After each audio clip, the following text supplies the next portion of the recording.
So, guys, Regina Daniels has finally admitted that she's on.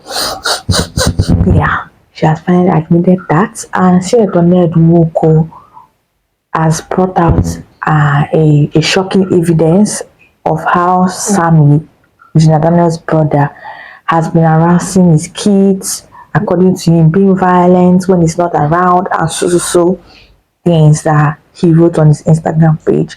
So I'm going to read everything, but I want you guys to first of all watch the video where Senator Ned Nwoko said that Sammy West is being violent. Just watch it.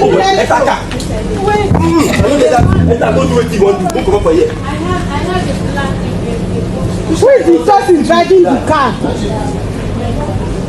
I see MC, they explain, give the policeman, say no, she's not going anywhere. No, who is he? I said that she's going. Like this. They explain it to him. Who calls him? You are trying, don't worry, sorry. No, you are doing, no, for your level, I know that's what you have to do, for your level. Who goes in for shit to explain where she want to go? For policeman. You are good. What is that? You are a very good boy, don't worry.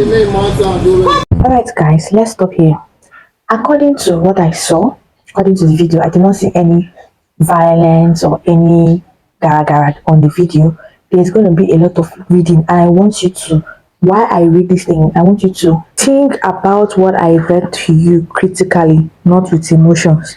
Please psychoanalyze these things I'm going to read for you, and drop your thoughts on the comment section, because this matter, I said it's only prayers and Jesus and God that can save Gina.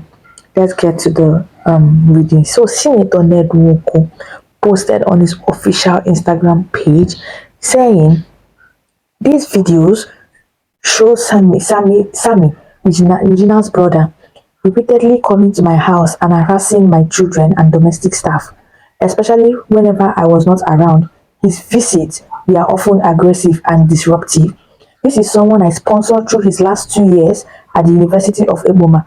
I bought his musical instruments, rented and furnished a flat for him in Abuja.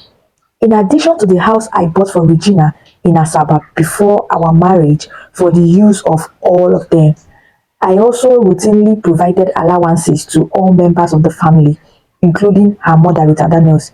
Indeed, in the last 2 years, I have a record of transferring 125 million to her alone.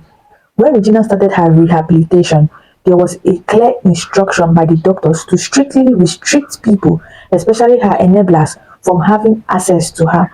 The therapy was arranged after I noticed troubling changes in her behavior, linked to her dependency on certain illegal substances, including going for 48 hours without sleeping and eating every 2 hours. Unfortunately, Sammy, Destiny, some of their siblings, together with a few of their friends, notable Sonia, Uche, Montana, among others, constantly defy these instructions. They will come into the house uninvited, sometimes forcing their way in, and will bring her the same drug she was being treated for. Instead of helping her recover, they encouraged her addiction and completely frustrated the efforts of the doctors and the therapists working with her. Okay, unfortunately, Sammy, Destiny, some of their siblings, together with a few of their friends. Okay, it is important to know that Lawrence, Sammy, his girlfriend, NK. So, according to Ned Nwoko, Sammy is not married, is his girlfriend, right? And others took the same drugs as Regina. In fact, Lawrence and Sammy were the ones who first introduced and supplied these drugs to her. They were deeply involved in the habits themselves, and rather than helping her get better, they kept drawing her back into the same destructive lifestyle. I do not drink, I do not smoke. In fact, I am a vegetarian, so I found these characters and behavior reprehensible and totally unacceptable. Just 4 weeks ago, I woke up around 4 a.m. and realized that Regina was in my room, and on the phone, she was clearly high. Okay, and she knows that I do not want her in my room in that condition. I asked her to go to her room, and she told me that Sammy's girlfriend was in her room. I was alarmed and angry because that girl should never have been in my house, let alone around Regina, since she's one of the enablers who constantly bring her the substance she's addicted to. I told Regina that the girl had to leave, and one of my drivers dropped her off. 30 minutes later, Sammy came to my house shouting and demanding that I come downstairs to face him. He said I had no right to ask his girlfriend to leave my house. He was ranting and threatening, waking up everybody, including the children. I eventually went downstairs and had to instruct the security to physically push him out of my compound. The level of audacity was shocking. Without the influence of drugs, could he have been so bold and disrespectful? They did not stop there. On several occasions, they verbally assaulted and intimidated the police officers stationed at the house for security. The officers were simply following instructions to restrict access for the sake of Regina's recovery, but Sammy and his group would insult and threaten them. Whenever Regina wanted to go out and I was not around, she would become extremely hostile towards the police and domestic staff.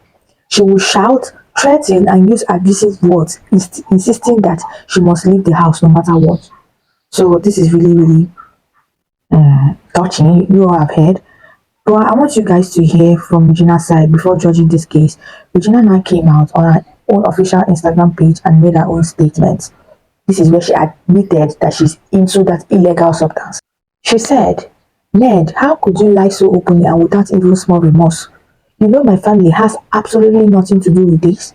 You have always tried to cut them off because of the bond we share. And now you are trying to make them look bad for no reason. Fine, I did drugs. So what? Is that even the issue between us? The moment we had a fight, you rushed to the public shouting drugs, drugs, drugs, because you knew it would make a perfect story for the media. Something dramatic enough to distract everyone from the real issue. You want to find a reason to arrest everyone around me so that I will have no one left beside me, no friend, no support, no safe place to turn to. Then when I'm completely isolated and broken, I'll be forced to come back to you because I have nowhere to go. That has always been your strategy. Break people down, make them weak and powerless, and then have your way with them. But guess what? It's not going to work this time, not anymore. You say you want to go for rehab. You want me to go for rehab, but you are the same man who always wanted me high because in your words, I am sexier when I'm high. You liked me that way because it made me wide and romantic. Exactly how you wanted me to be. Why don't you also tell them how you forced yourself on me whenever I say no? Why don't you tell them how you lock me up, seize my phones, and suddenly declare me mentally unstable? The moment I say I no longer want to be in this relationship, but once, okay, but once I change my mind just to get out of that locked room, suddenly I'm fine again. I am no longer mentally unstable and apparently not in need of rehab anymore. Why don't you also tell them that all your wives and ex-wives are on drugs? And can you be kind enough to explain to them why that is? Why don't you also tell them how you lock me up and doctors and ask the doctors to inject me with drugs meant for people with bipolar disorder?